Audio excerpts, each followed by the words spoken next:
Ia adalah Fatih, murid Kiai Dahlan,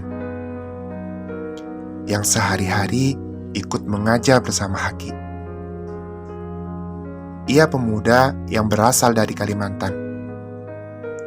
Saat itu, dia hanya ditugaskan oleh ayahnya untuk mengantar adiknya perempuan yang ingin mondok di pesantren Darul Iksan yang diasuh oleh Kiai Dahlan.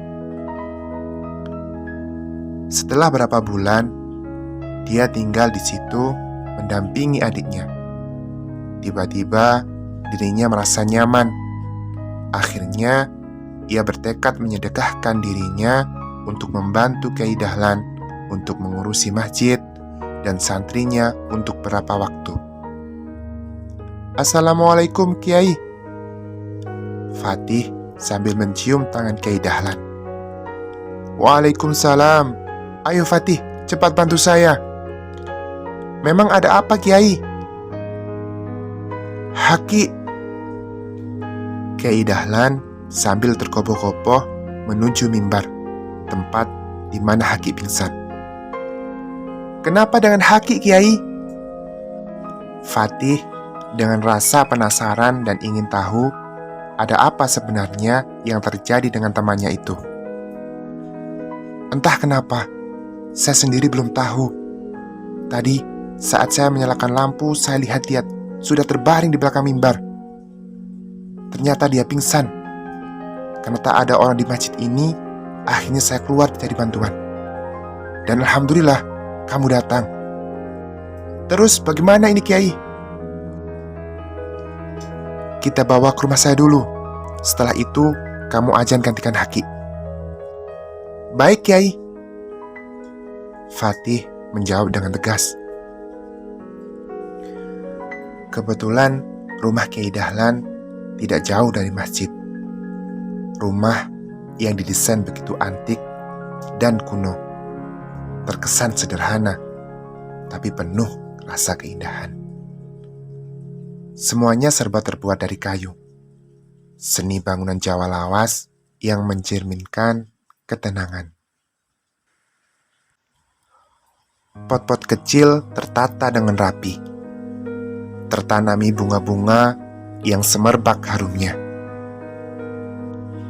Ditambah bunga anggrek yang berwarna-warni satu persatu bergelantungan di pagar. Tak ketinggalan sayur-sayuran seperti tomat, cabai, dan kangkung tertanam di pekarangan samping rumahnya. Hampir jarak 10 meter, Kiai Dahlan dan Fatih memopong Haki. Dia ditidurkan di sebuah kamar besar dekat ruang tamu yang penuh rak-rak berisi buku terjajar rapi, dengan satu dipan dan kasur dan vas bunga plastik di atas meja kecil. Tempat yang memang disediakan Kiai Dahlan khusus buat tamu laki-laki yang datang dan ingin menginap di rumahnya. Begitu juga kamar khusus tamu perempuan ada di samping sebelah kiri setelah ruang tamu yang berdekatan dengan mihrab, tempat suci untuk melaksanakan ibadah sholat, mengaji, berzikir, dan sebagainya. Haki masih tak sadarkan diri, berbaring di atas dipan berselimutkan selimut coklat kehitaman. Sementara itu, Kiai Dahlan dan Fatih meneruskan beranjak ke masjid untuk melaksanakan sholat subuh berjamaah. Setelah beberapa waktu kemudian, terlihat Fatih sedang duduk dan bersandar di sebuah kursi sambil memegang Al-Quran terjemahan. Dia membaca surat Ar-Rahman di kamar Kiai Dahlan, tempat Haki dirawat. Pas sampai di ayat 37, "Maka apabila langit telah terbelah dan menjadi merah mawar seperti kilauan minyak," Haki mulai tersadar. Perlahan mulai membuka matanya dan mengambil nafas dalam-dalam. "Fatih." Haki dengan suara lirih memanggil Fatih. "Oh, kamu sudah sadar?" Fatih berhenti dari bacaannya dan mengambil segelas air putih di sebelahnya. "Sebenarnya ada apa denganku?